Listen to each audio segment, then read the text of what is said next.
This is Evan from the Okuda Oblongadas, and you're watching Disney Channel. Welcome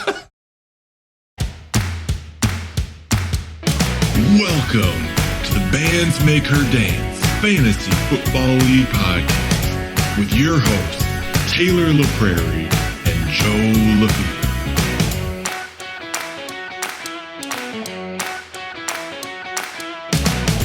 What's up, guys?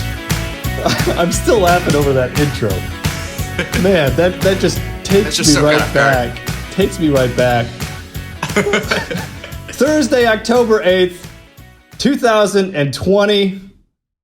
You're listening to the official league podcast for the Bands Make Her Dance Fantasy Football League with your hosts, Taylor LaPrairie and Joe LaFever. Oh, and special guest star straight from Disney Channel, Mr. Evan Bahm. How's it going, Evan? You know, I skipped my nap in confidence so I could come do this today. Wow. You know, it was a very important part of the day that I just had to cut out so I could do this. We are incredibly honored that you gave up your precious nap time just for us. Taylor, So blessed. Taylor, how's it going? It's going well. Really happy about the Vikings W this past week. I like, though, that it's so embarrassing that you lose to the Vikings that you fire your head coach. I love that. That's and GM. The rapport. Yeah, the rapport for the Minnesota Vikings at this point. So I'm thrilled. Yes. Yeah, how long did it take? 18 hours and he was fired? Yeah, it was the next day. So the next day, right? maybe things are looking up in Houston. They can't get much lower where they are now. But we'll see. Lots of things to get into today. Some news, some more COVID-related news, unfortunately. Some injuries to take away. Couple matchups to recap. New segment, buy in or sell out. More Power Rankings matchup preview. And a new special segment with our guest, Evan. Going to be great. Guys, any takeaways from the weekend? Yeah, I'll go first. I'll jump in here. So the coach firings for me, they have begun. This is actually probably one of my favorite things to talk about and to think about going forth in the season. And I'm setting the over under for us at how many coaches are going to be fired from here on out for the rest of the season. I put the over under at 6 more coaches. Okay, I am going to take the over on that. I think it's going to be a big turnover year in terms of coaches. I'm curious though, what are your guys' thoughts? Over or under 6 more coaches fired? Yeah, I'm looking at your list here, and I agree with everyone except for one. I think yes. So he's got Taylor has Dan Quinn, Adam Gase, Doug Marrone, Matt Patricia, Joe Judge, Anthony Lynn, and Mike McCarthy. I actually take that back. I disagree with at least 2, maybe 3. So I don't think you're going to see Mike McCarthy or Joe Judge gone just because it's their first year. I think they're going to give him the benefit of the doubt, but I can definitely see where you're coming from. Doug Marrone is like that other coach that's yeah, he could stick around, but maybe he's gone. I think Jacksonville's kind of exceeding expectations right now, but I could definitely see things heading south for him. Yeah, I think I agree with you, Taylor. I definitely see most of those coaches gone, if not every single one. I don't know. I'm not super sold on Mike McCarthy in Dallas. He has not done well at all with that team that he has, that incredibly talented offense, bar the offensive line. But their defensive coordinator, boy, do they need to get a closer look at hiring somebody else there in that position. Yeah, the Cowboys, actually that leads me into my takeaway. The Cowboys are a great source for fantasy points this season, and that is because Dak will be the number 1 fantasy quarterback for the rest of the season. I said it at the beginning of the year. I had him at my number 3 quarterback on the year with the possible chance that he finishes at number 1 ahead of Pat Mahomes and Lamar Jackson. And it's happening right now. Only because the Cowboys are so bad that they need to come back. They're so every bad. Single game that they play. I mean, you let Cleveland put 49 points on it. It's just, wow. It's not good in Dallas. How about them Cowboys? No, and I don't know, I know, Taylor, your dad is a Cowboys coach or fan, right? Yeah, part-time coach. Yeah, no, my part-time coach. My dad, he lived in Dallas for a good amount of time, and he taught at the school where actually Tony Romo's kids currently go, and they currently attend that school where he was teaching. But my dad played basketball in Roger Staubach's driveway. My dad is like a diehard Cowboys fan, like yell at the screen when they lose, and that's kind of what I grew up with, was just like 500 Cowboys and just my dad being angry on Sundays. So let me get this straight. Have you checked in with him? He's not answering my calls. Let me get this straight, Taylor. It seems like every week you come on and say, "Oh yeah, this NFL player went to this school that I'm somehow related to in Texas." I love it. I think it's hilarious. Please keep it coming. Yes, I'll try and find more connections. As All we right, go. Evan, any takeaways? Yeah, we had our first case of collusion of the year. Oh gosh, In rolling my over eyes. week yourself. 4, Wow. we made it all the way to week 4. I must say I was impressed this year. Before Taylor called me half hour before kickoff, telling me to reconsider Joe's trade proposal that he wanted to send over to me. And That is ridiculous. I must say it. I'm impressed. It took 4 weeks. Hey, can I ask you a question, Evan? No, you may not. Do you think Taylor wants me to succeed? Do you think Taylor wants me to succeed? I think there's Absolutely some sort not. of co-host collusion. No. You know, some like Not even close. Absolutely not. Yeah, you know, it's okay. You got the Southern connection down there. I understand that you always need, something to complain about with collusion, need but something. this is a little low for you. But anyway, continue. If I don't complain about other people's things, I have to face the reality that my team is just trash this year. So I'd rather look elsewhere than look inward, Honesty, my love other that. takeaway is that I don't think that we can get past NFL Week 10 unless we bubble. I am beginning to get a little bit concerned. Last week I was like, there are going to be players that test positive. This week with all those new players and on those new teams, I'm beginning to get significantly worried. Yeah, it's not looking good. I'm really glad that I have not drafted any Tennessee Titans. Sorry, Derek. Yeah, it's tough. Actually, we've got a lot to get into with that. So let's just jump right into some news. News from around the league. So yes, more COVID news. We had more Titans players test positive for the coronavirus on Wednesday. That means that their game with the Bills is now at jeopardy.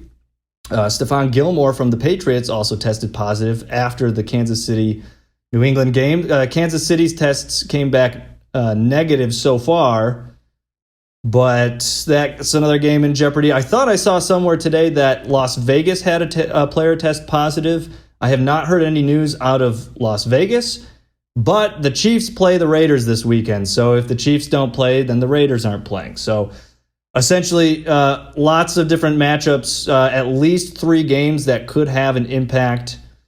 I can't remember. You guys remember who the Patriots play? I can't remember off the top of my head. Can't remember who. I think it's Denver. So it's Patriots. So it's New England, Denver, Kansas City, Las Vegas, and Buffalo and Tennessee that could have an impact. So over the weekend, Derek and I found out some new things about the rule changes that we proposed. Apparently, ESPN does not give us the flexibility we want, and we cannot expand the bench mid-season. So we revised some of the rules. They'll be posted hopefully later today at some point, Thursday. One of the big changes also, too, is that every owner is going to have the opportunity to submit a Google form prior to Sunday or Thursday, ranking your bench in case, in the event that you have a player that misses unexpectedly due to COVID, then we'll go to your rankings of your bench rather than just like picking some random, player off your bench to substitute scores in. If you don't fill one out, we'll just take the score from the highest projected player on your bench. But we also know that sometimes the highest projected player on your bench isn't the always highest scoring on your bench. So there's a little bit of, we're just trying to give control to owners if they want to use it. So those are the 2 big major changes. Hopefully that goes over smooth with everybody. No signings this week, but we had some firings. We talked about it. Bill O'Brien was fired as general manager and coach of the Houston Texans of the Houston, Texas. How does that? Houston, Texas. Houston, Texas. Texas. He is the general manager of the city. The of entire Houston. city. Yes. Yeah, so he got fired. Romeo Crennel is now the interim coach there. And oh boy. Can Let me step in here for a second. Sure. Do you guys think Bill O'Brien is a good coach? I think he was an okay coach. I think he was not a good GM, and I think that's what got him in trouble.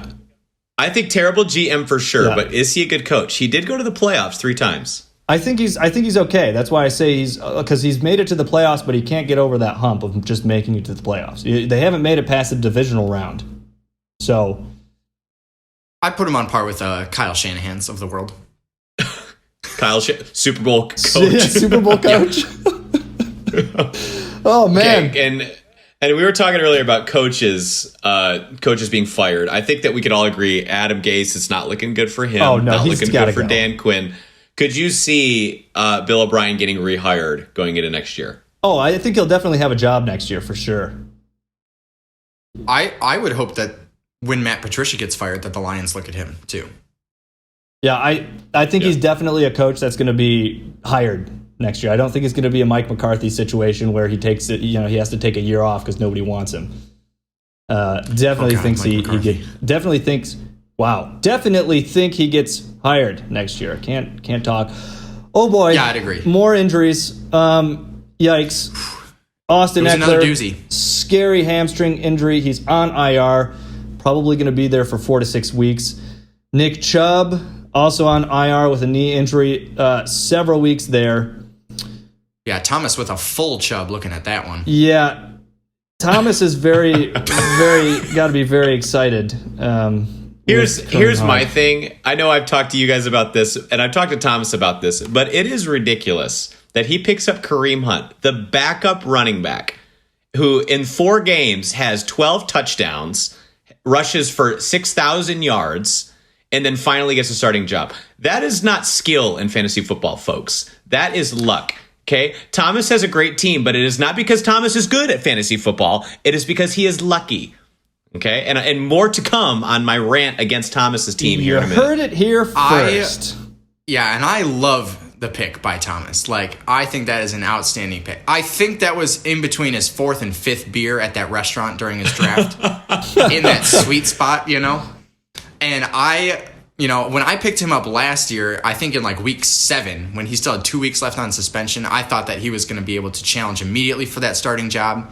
I should have kept with my gut from last year and drafted him this year because I am sore in the running back department. Yes, that is very true. Other injuries this week. Leonard Fournette may play. It is a Thursday night game, so there's the advantage of knowing if he'll play before all the other Sunday games. But he's a game-time decision. O.J. Howard is out for the season. Hello, Rob Gronkowski.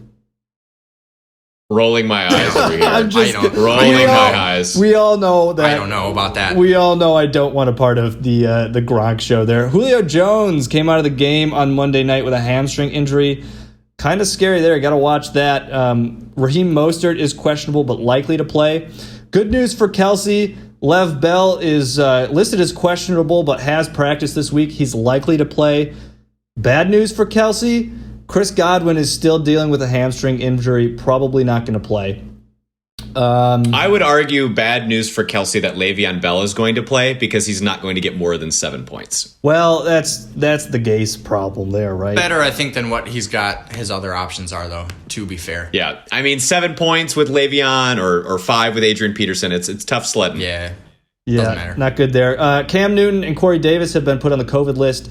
Devontae Adams did not play this weekend, but is likely to play this coming week. Took the extra week to heal up. Oh, I'm sorry. Actually, no, it's bye week for him, so he'll be back the following week. So just so he can heal up that little hamstring injury there. I was so mad. Why were you so mad, Evan? Thought it was... I have another opinion about his injury, that it was more mental than actually physical. Okay. Like, he was scared of getting re-hurt, which is why he said that he wasn't going to play unless he was 100%. Which, how do you know? Unless you play the game. Oh, sorry. Unless you play the game. Yeah. And he tweeted himself out of the game. Tweeted himself that he would be inactive. Well, I mean, at least he gave you the notice before the Monday night games so you could pivot from him. Yeah, it was a thankfully he did give me that opportunity to to make that switch. Yeah. So I'm glad that I take advantage. Did you take advantage of that, Evan? You know, I wanted to, and I missed the deadline by 3 minutes. Yeah, big ope there. We talked Monday night, or no. Yeah, Sunday night. I'm sorry. Sunday night. We talked Sunday night at 7:50. and I told you. Oh no! Look, if you drop Greg Ward now, you can still have an open roster spot to pick somebody up to play in Devontae Adams' place, and you did not. Yeah. Decided not to. By the time I understood what you were saying, it was 8:22, and I missed the deadline. Bummer. I was 2 minutes past the deadline. Well, It's not your fault. Another classic Evan Bahm there. We had a trade in our league. I think it was Saturday. Antonio's Brownies sends Myles Gaskin to Pooch Top Joe Bottom for Odell Beckham Points Jr. He added points into his name because he decided to go off this weekend. And we also had a name change. The Buckinghams have now become the Injured Reserves. Love that. Love that for you, Kelsey. Absolutely wonderful. However, he will not have any players eligible for the IR list come this week. Well, things are trending up for Kelsey. Matchup recap. Matchup recap from this week's crazy fantasy weekend. Starting off with a victory for Pooch Top Joe Bottom at 162 over Hooked on a Thielen at 149.75. Taylor, this is now the third consecutive week you've had a running back score 40 or more fantasy points. I'm just really good at drafting running backs. I mean, like, what can I say? No, I had a lot of hope. I had a lot of faith going into Monday. Those of you that were paying attention, I was up by I want to say 6 points or something like that. And he had Pat Mahomes and Travis Kelce, and I had Matt Ryan. And so you hear that and you immediately think, okay, well, I'm going to lose. I actually asked my students, I teach a guitar class at my high school, and we talk more about fantasy football than we do about music. And they were all saying you're not going to, it's not going to be close. But then at halftime, the Patriots are holding Pat Mahomes and Travis Kelce to combined 8, 9, 10 points, something like that. And I was like, I could see a W coming out. But then, the game started for the Falcons, and the Falcons, are they the worst team in the league? I think we all agree that the Jets are the worst, but are the Falcons the second worst? They're terrible. I would put the Giants in that conversation too, but man, the Falcons are bad. Yeah, thank goodness for garbage time. I'm holding on to Matt Ryan. 15.25 points, that's still good for me, but it's tough. And I felt really bad for Calvin Ridley owners everywhere around the world. Yeah, the big donut there. But Joe Mixon having a day finally for you. DJ Chark also doing well for you. 8 for 95 and 2 touchdowns. Yeah, AJ Green had 9 touchdowns too. Good, thank goodness I drafted AJ Green. Yeah, sure thing. Some bright spots in Pooja's lineup with CeeDee Lamb and Will Fuller.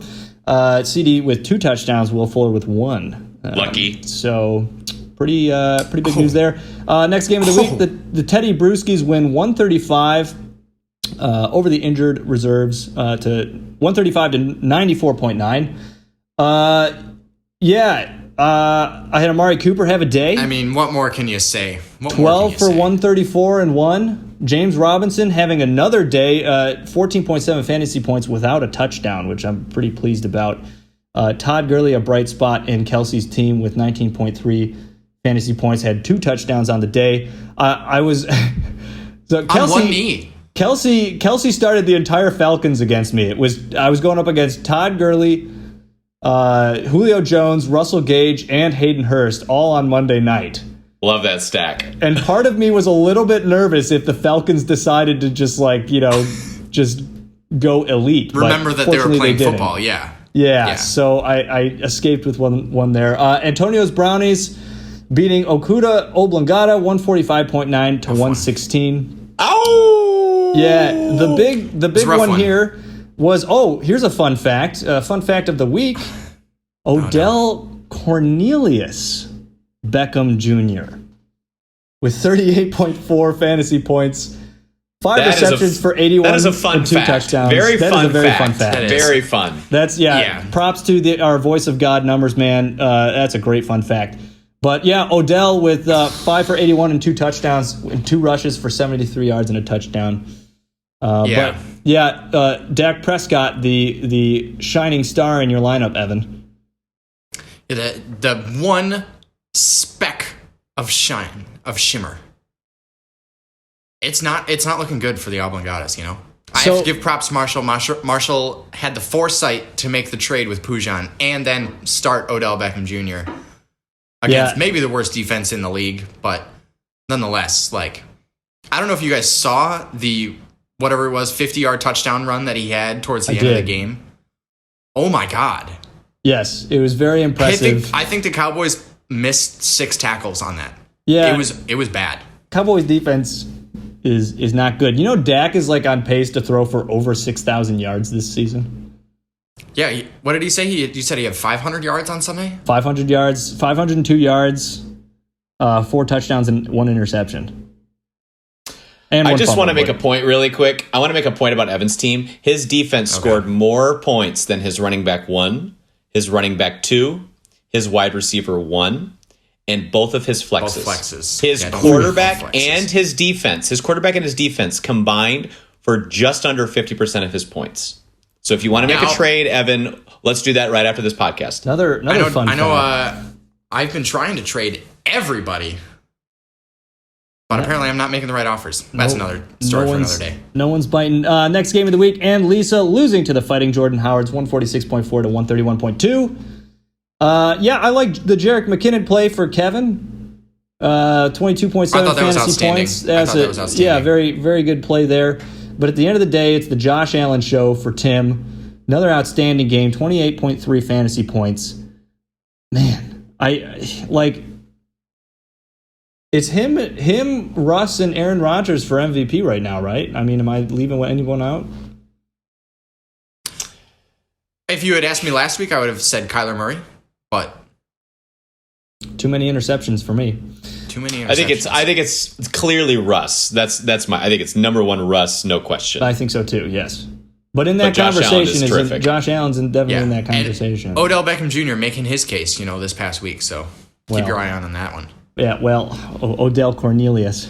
Don't sleep on Josh Rosen either. Josh Rosen, he's out there somewhere. Is the real deal. He's on playing for some team. I can Maybe guarantee Canadian you Football too. League. Like, he'll be the waiver wire steal of the week. You won't have to spend a lot on him either. Great pickup there. Last game of the week, the game of the week. Stat Padford victorious again over Fresh Prince of Bel-Air, 177.3 to 92.95. Here's another. Wow, we've got some more fun facts in here. Several fun facts to get through. George Kittle, by the way, has a day. 40.1 points, caught all 15 of his 15 receptions, and he went to high school in Norman, Oklahoma, apparently. Did not know that. Is that close to you? I think it's about a 5-hour jaunt from me. Can I have a little bit of it's not a name drop, but I was in a wedding a couple weeks ago, and somebody else that was in the groomsmen party went to high school with George Kittle. Ooh. Oh, and in Norman, Oklahoma? In Norman, Oklahoma. Yes, he went to Norman High School, and they text frequently. So that was kind of cool. All right, Joe, can we just go back for a second? What's the significance of Norman, Oklahoma? I'm not sure. It's just in the doc, so I'll say it. Okay. Yeah. Boomer. Okay, here we go. Kareem, we talked about Kareem Hunt already. He's going to be the RB1 in Cleveland now, and he's on Thomas's team, which is great. Oh, and Michael Thomas comes back for Thomas. Yay. Jamison Crowder finally comes back from his injury, puts up 17.4 points for Fresh Prince of Bel-Air. Derek didn't have Derrick Henry this week, but he also didn't have Calvin Ridley, even though he played. Calvin Ridley puts up a donut. Fun fact of the day, Calvin Ridley and I both caught the same amount of passes from Matt Ryan this week. That number is 2 fun facts. 0. 2 fun facts in one podcast. It's just too much to take. We are that spoiled. That George Kittle one is just more of a fact. I didn't feel the enjoyment. I felt the enjoyment out of the second one. The first I'm talking one about a fact. I'm talking about Odell Cornelius. Odell Cornelius is I thought you were absolutely talking about high school wonderful. in Norman, Oklahoma. From now He's on, talking about high school in Norman. I moved that we change his name to OCBJ for the rest of the season, just because of that. Seconded. Look up on your screen if you're watching on YouTube. You can see the standings in the East. The East is very tight right now. The Fighting Jordan Howard's at 2-2, Okuda Oblongata at 2-2, Fresh Prince of Bel-Air at 2-2, Antonio's Brownies at 2-2, and Lisa at 1-3. Everybody is very average in the East. It's a very tight division. The West is a little bit more spread out. Yes, all you got to do is make the playoffs. The West is a little bit more spread out. Stat Padford at 4-0, Pooch Top Joe Bottom at 3-1, the Teddy Brewskis at 3-1, Hooked on a Thielen at 1-3, and the injured reserves at 0-4. Buy in or sell out. Cha-ching. New segment called Buy In or Sell Out for you guys this week. We looked through everybody's lineups, and we kind of tried to find the best flex play of the week or one that we really liked. And we're going to see if it's going to continue, or if we're buying in on this week's success, or if it's we're selling out on the rest of the season and we're out on that player.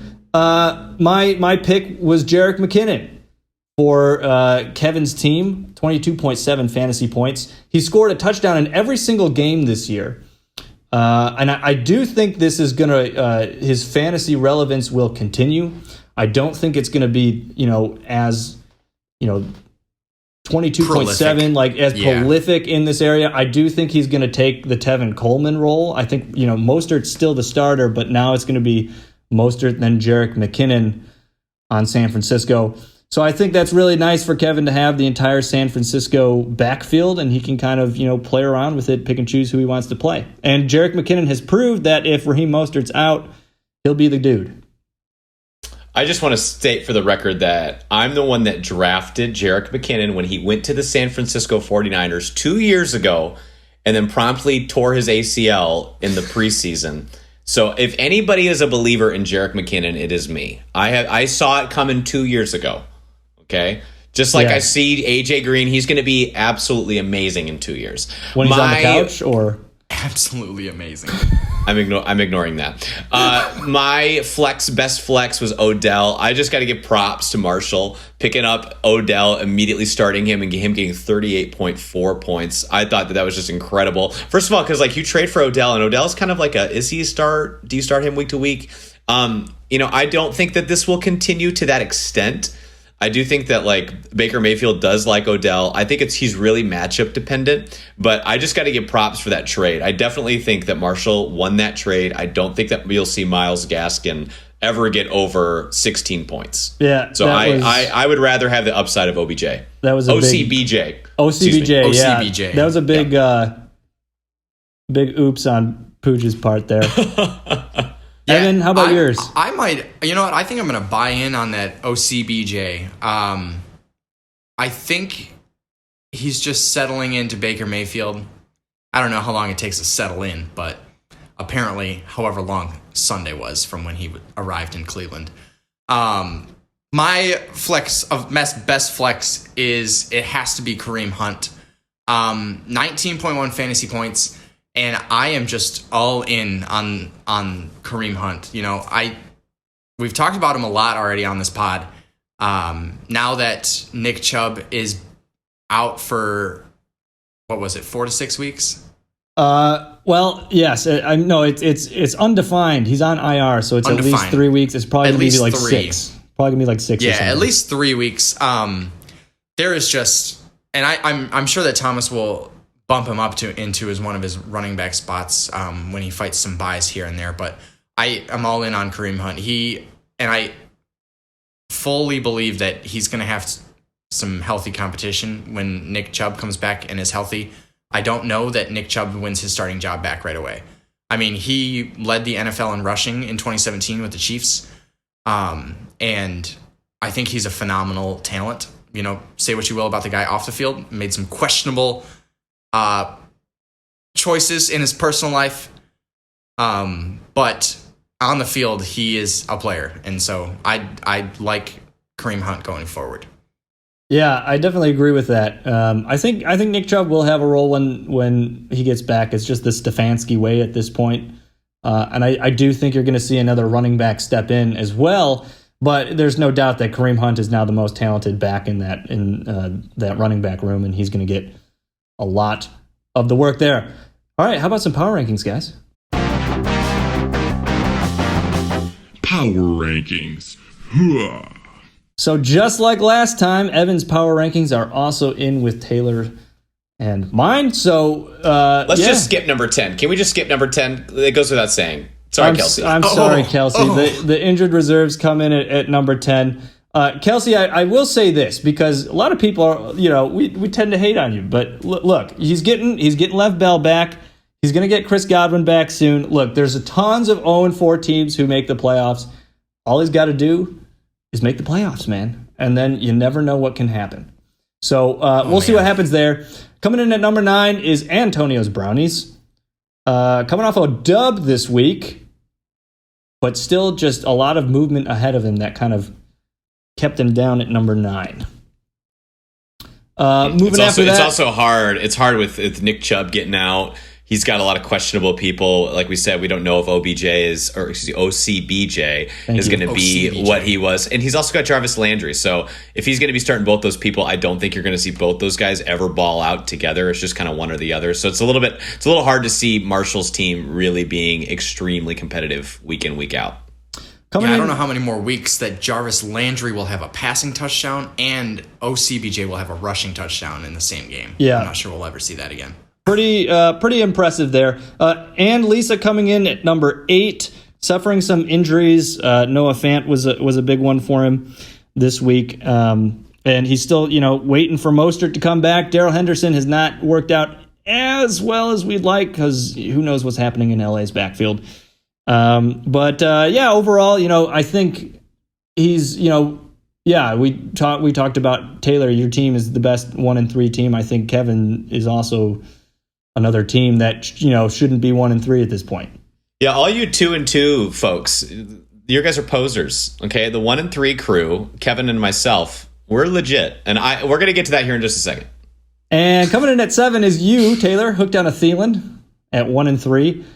Yeah, I mean, you have, it's Alvin Kamara, man. It's Alvin Kamara. No. Let me talk, okay? Let me make my case. First of all, when I signed on to see when we were doing this podcast and the planning and everything, I was so offended that Joe had me at the number 9 spot in our league. Okay? That's ridiculous. Ridiculous. Tonight. Okay, sure. Yeah, tonight. I coming right in. Yeah, I came in and I saw that you had me at number 9. Okay, so I got some stats, y'all. I got some numbers. Okay, numbers never lie.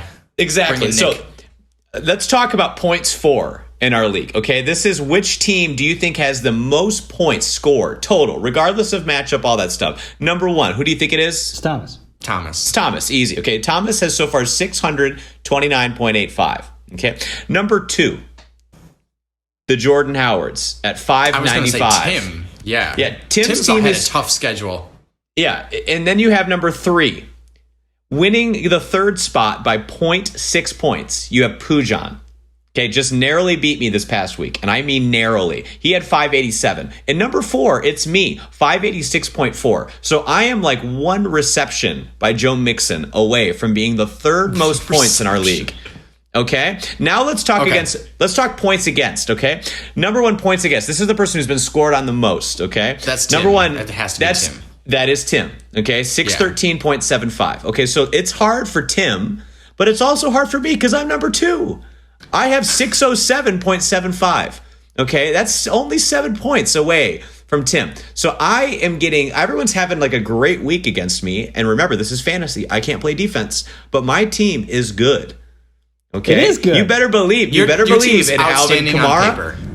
Yes, but as far as power rankings, my philosophy with this is that when I rank, I say, looking forward, who would I least want to play week to week? I think that no one wants to play my team, but maybe it could be that my team is a good luck charm because my team will have a good week, but you just will happen to do better than me because of luck or chance. But I resent this 7th ranking. Okay, yeah, I am a much better team. Taylor.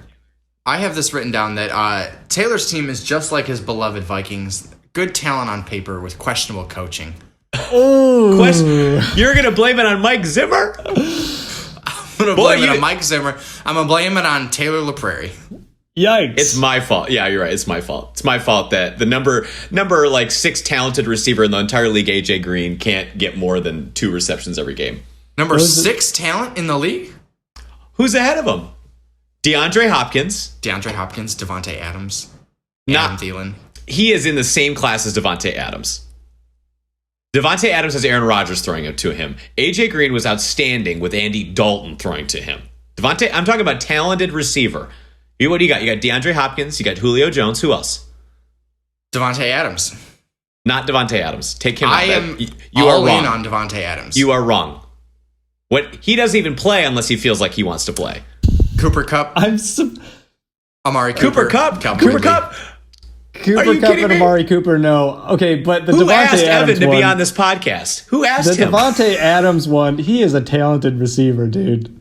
I didn't say he's not talented, but it's AJ Green we're talking about. He was drafted ahead of Julio Jones. You love your AJ. 12 Green, years don't you? ago? 12 years ago. He's not in his 50s. My goodness. Oh, I feel like gosh. I'm talking to Tim right now. Am I talking to Tim? Is this week 2 of having Tim on the pod? It might Do you be. even watch God. the games? Coming God. coming in at number 6 on the power rankings is Okuda Oblongata. Coming off a tough loss, Evan, but still got a solid team, and I mean, honestly, better than I thought it was going to be. I thought it was going to be around 8, so probably should be around 8. Yes. Maybe Okay, it's Tim. just my roster hubris that I have, but I don't know. Joe, who would you rather play this coming week? Would you I'd rather play much Evan's team or Evan my than team? you. I would much rather play Evan for sure. Then why do you have Evan ranked higher than me? Ridiculous. Well, this week Devontae Adams is on bye, so it's not a fair assessment. This podcast is a sham. Perhaps that's true. Coming in at number 5 is Fresh Prince of Bel-Air. Hopefully Derek gets Derek back. I but feel we'll see. I feel like Derek might be spinning out on this one here. It could be tough there. The Fighting Jordan Howard's come in at 4. Pooch Top Joe Bonham at 3. Teddy Bruschi's at 2, and your number 1 team once again, Stat Padford, the only 4-0 team in the league. Can I make another case? I got some more statistics here. Okay. Everyone's all in love with the Teddy Bruschi's. Okay. I'm Joe, not. Joe, you know I'm your friend. Okay. Very, very close Taylor, friends you were here. in love with the Teddy Bruschi's. I think his team is good, but I just want to say, in terms of points against, okay, who do you think has the least points coming against Joe. their team? It's Joe. Joe has 488.1. Okay, and then I also want to say that the second is Thomas with 489.15. But Joe, it's easy for him. He doesn't need to ball out. Well, Okay, Joe's can I got an say? easy schedule. Just look at the Commissioner is rigging the records. league. So yeah, okay, sure. Oh God. That's what's Good, but happening. the collusion drop. Do you have a collusion drop yet? Oh, Make not one. yet. Yeah, we'll make one after you're on because that's You need all to. you do. So, all right, let's take a look at this upcoming week's matchups. Did Thomas set a record there for the margin of victory? I don't believe Yes. so. I think last year we had a larger victory margin. Okay. Yes, it's all. Oh yes, the league database is updated, so check out stats in there. All right, let's get into some matchup previews. Matchup preview. First off, we got the injured reserves 0-4 versus Stat Padford at 4-0. Thoughts? This Easy is done. this is like Chick-fil-A versus like Jack in the Box. Like not close. It's not even worth a conversation. It's easily Oh. Thomas's team. I don't even think. I Chick-fil-A is hope anywhere this is the near the top week 10 that Kelsey fast food gets restaurants. his first win, but we'll see. Antonio's Brownies at 2-2 versus Fresh Prince of Bel-Air at 2-2. Again, hopefully Derek has Derek back because and all these other players, honestly, too, that are affected by COVID. We'll see there. The Fighting Jordan Howard's at 2-2 versus Okuda Oblongata at 2-2. How you feeling, Evan? No, this is a loss for me. I just think Tim's team looks real good. Also, I think that Devontae Adams would have been healthy this week, but again, he's on bye, so I don't really have a lot in the wide receiver option this week. So I would definitely give this one to Tim. Yeah, I'll take Tim in this one too. Pooch Top Joe Bonham at 3-1, taking on and Lisa at 1-3. Kevin needs a win here, and I think he might get it. Really? Ooh, I don't think he will. Weird things have happened. When you're starting Myles Gaskin as your RB2. Oops. At least it's not Never know Tyreek what's Hill. gonna happen. Tariq Cohen though. Yeah, it's true. And the game of the week. Oh no. Hooked on a Thielen at 1-3 versus the Teddy Bruschi's at 3-1. I just want to say that you put me 9th in your rankings, and then you're like, oh, I play him this week. That's the game of the week. You don't like playing my team. You know that my team is good. Okay, so just admit it. I should not be ranked 7th. I do admit that your team is great, and I don't want to play with you, against you. I will also admit that I did take a lot of time on my power rankings, but you're not going to let me take that one. So here we are. Those are your matchups. Taylor, I also don't think you can keep up this streak of having a running back with 40-point games. Well, we didn't think it was going to happen after week 1. I don't think that's sustainable, but who knows? We'll see what happens. Hey, brand new segment. Are you guys ready? I'm ready. Let's do it. He's a bad man. Are you about to engage in blasphemy? Stay off the weed. I mean, my God. How much more can you stink? All right, brand new segment. Probably my favorite drop of the pod. I hope we do this game forever. This is Spit Take. We each came up with some unpopular opinions.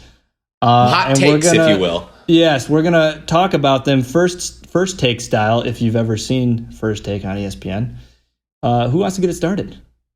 I'll go. Just go right to Taylor. Yeah, I got I got strong opinions here. Okay. Oh, this one, I think I'm gonna incite a little bit of controversy, some riot here, and I honestly believe this. The NCAA tournament is one of the worst things that we have in sports.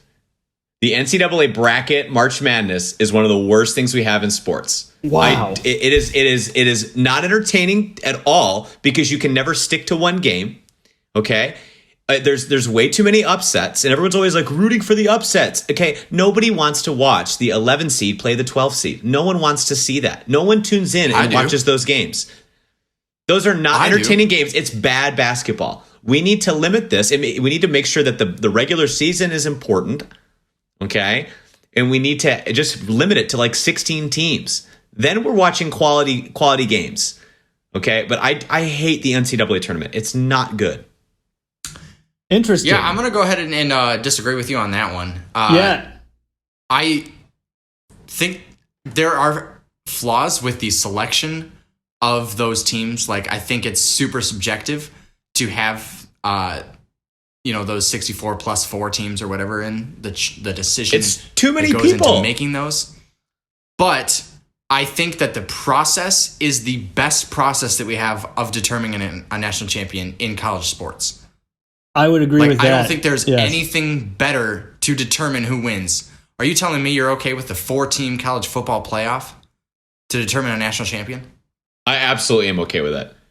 We do not need more teams. You do not need to have a 2-loss Michigan team playing Alabama. I know that Alabama's better, and we all know that it's so at college football it's different. Everyone is so good at the top that it's really a question every year. And I'm not saying I like this, but it's the reality. But that it's should be Alabama. The way that it goes. It's Alabama. Well, we always talk about, we need to have more people. But the 4th team every year is Oklahoma. And what always happens? They always get blown out. They're not close. The college football, there's 3 teams at the top, year in, year out. We don't need any more people. They're currently restricted to college football because they feel like they have to have teams from at least 3 conferences. They're throwing Alabama in when it probably should be Auburn or Georgia or the other good SEC team. Probably not the Big Ten team because they suck.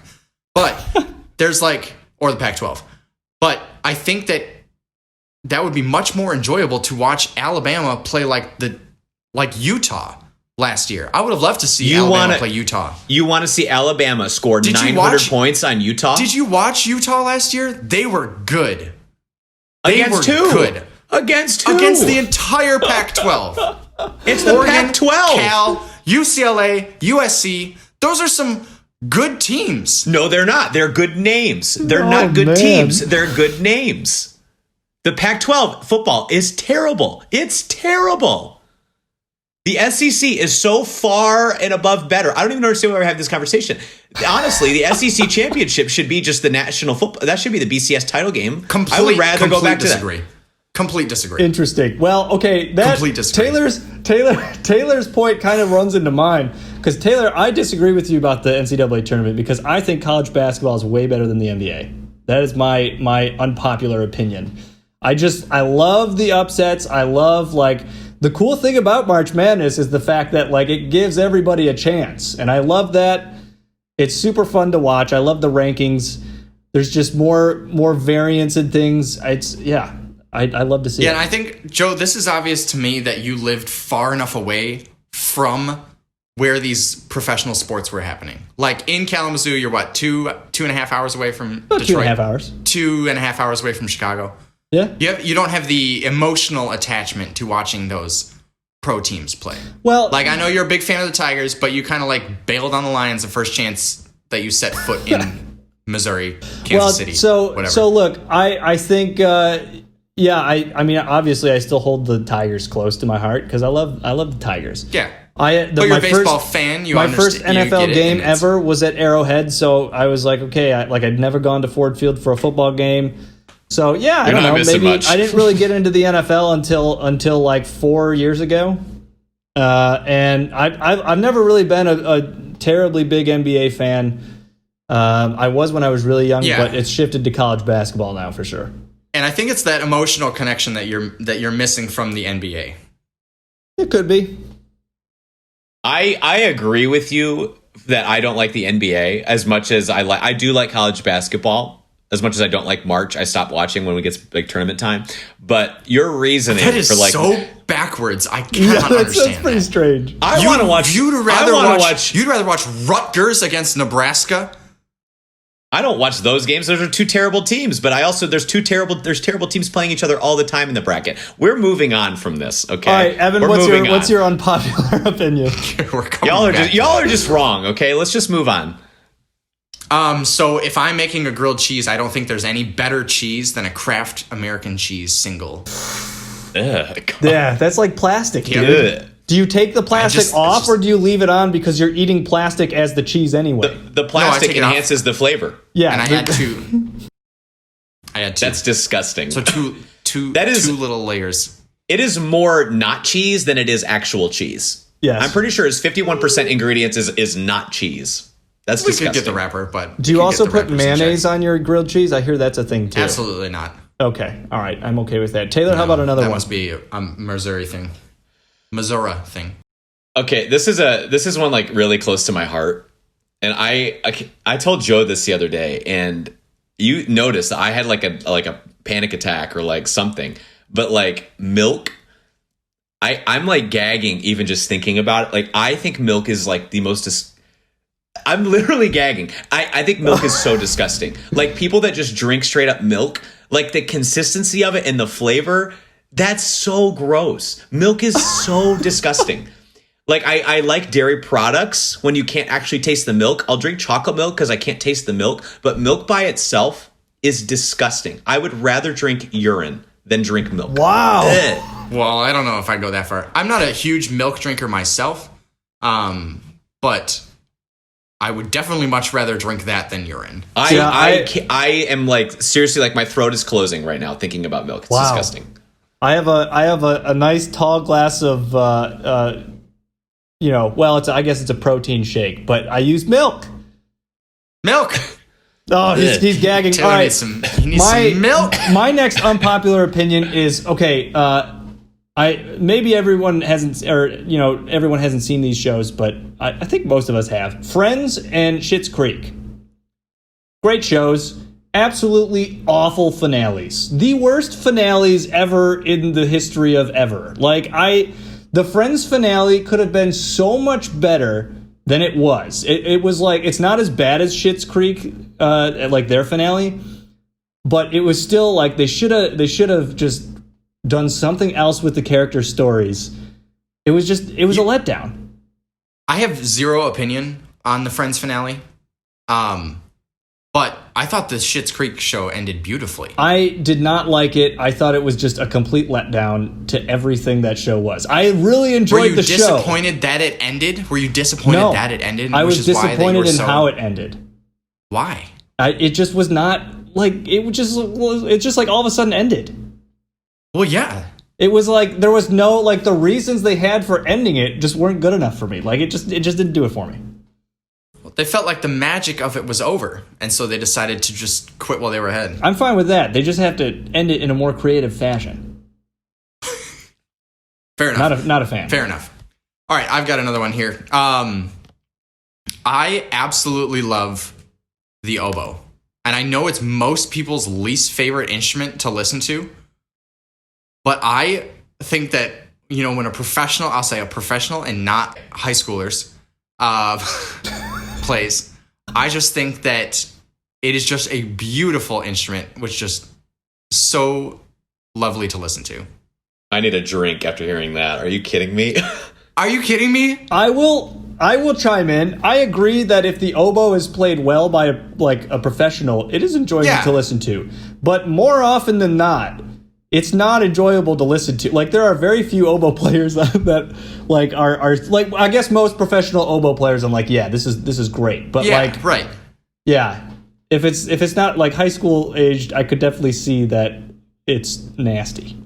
Anything. Yeah, I'd rather just stick it in my ear, but anything that, can we get a drop for that, by the way? Stick it in my ear.